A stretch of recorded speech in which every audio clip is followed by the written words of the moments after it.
6 साल की उम्र है मेरे करीम नबी की। अब वाक़ मकाम पर मेरे करीम नबी की वालिदा माजिदा सैयदा आमिना की तबीयत ख़राब हो गई। इतनी हुई कि आपको महसूस हुआ कि ये मेरी आखिरी सांसें हैं, मेरा वक्त आखिर आ पहुंचा है। मेरे नबी की अम्मी जान ने नबी के सर पे हाथ रखा, रो कर कहने लगी, बेटे हर चीज़ ने पुराना हो जाना है, हर बाकी ने फना हो जाना है।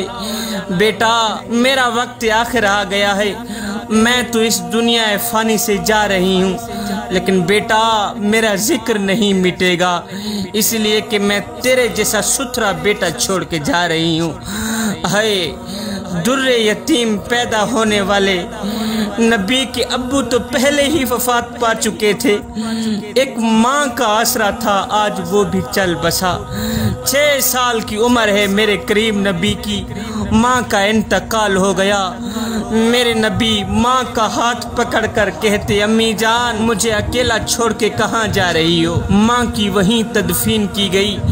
उसके बाद मेरे करीम नबी उम्मे ऐमन के साथ सवारी पे बैठ के उम्मे ऐमन से चिमट जाते हैं। हाय आज माँ का आसरा भी छीन लिया गया।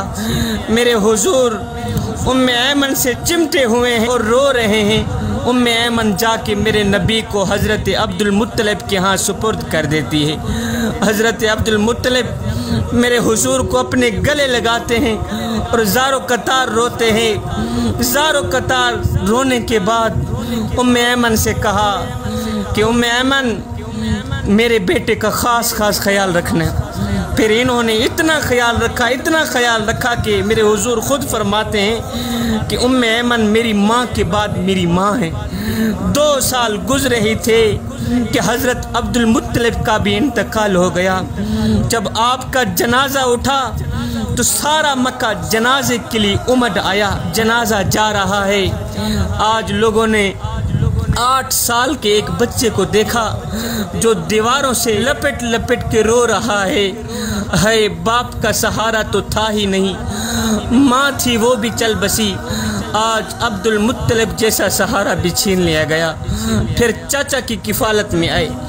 फिर एक वक्त आया कि चाचा भी इस दुनिया फ़ानी से कूच कर गए। उसके बाद अहले मक्का ने मेरे नबी के साथ जो सलूक किया वो भी किसी से मख्फी नहीं है मियाँ। अहले मक्का ने मेरे करीम नबी को पत्थर मारे, गड्ढे खोदे, घर के कूड़े लाके हुजूर के घर के सामने आके रख देते थे। जवानों मुझे बताओ तो सही, आखिर किस चीज़ की सज़ा दी गई थी मेरे करीम नबी को। वक़्त के गुज़रने के साथ साथ मेरे हुजूर ने फिर ताइफ का सफ़र किया कि लोग मेरी बात को सुन लें कि आखिर मैं क्या कहना चाहता हूँ। लेकिन ताइफ वालों ने भी दर्दनाक सलूक किया। लोगों के हाथ में पत्थर दे दिए कि जिधर मेरे नबी ने गुजरना था उसी रास्ते पे इन लोगों को खड़ा कर दिया और कहा कि इनको पत्थर मारो।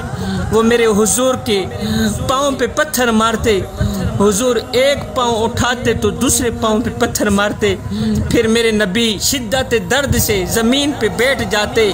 जब बैठते तो 2 जालिम आते, दाएं बाएं से हुजूर के कंधों से पकड़कर उठाकर खड़ा कर देते, फिर पत्थर मारते, यहाँ तक कि हुजूर की नालैन खून से भर गई। उस वक़्त अजाब के फरिश्ते मेरे नबी के पास आए।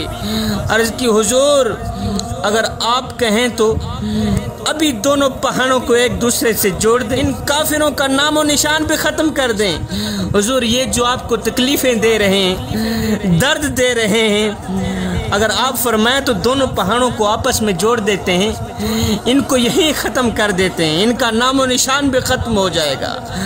अल्लाह अकबर। साथ में सहाबा ने भी यही कहा, हुजूर आप बद दुआ करें। मेरे नबी ने दोनों हाथ उठाए।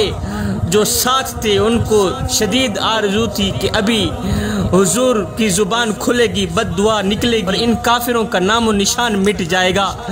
लेकिन हाय जब वो लब खुले, मेरे हुजूर की ज़ुबान हिली तो एकदम आवाज़ आई, ऐ अल्लाह मेरी कौम को हिदायत दे दे, मेरी कौम को हिदायत दे दे, ये नादान मुझे नहीं जानते।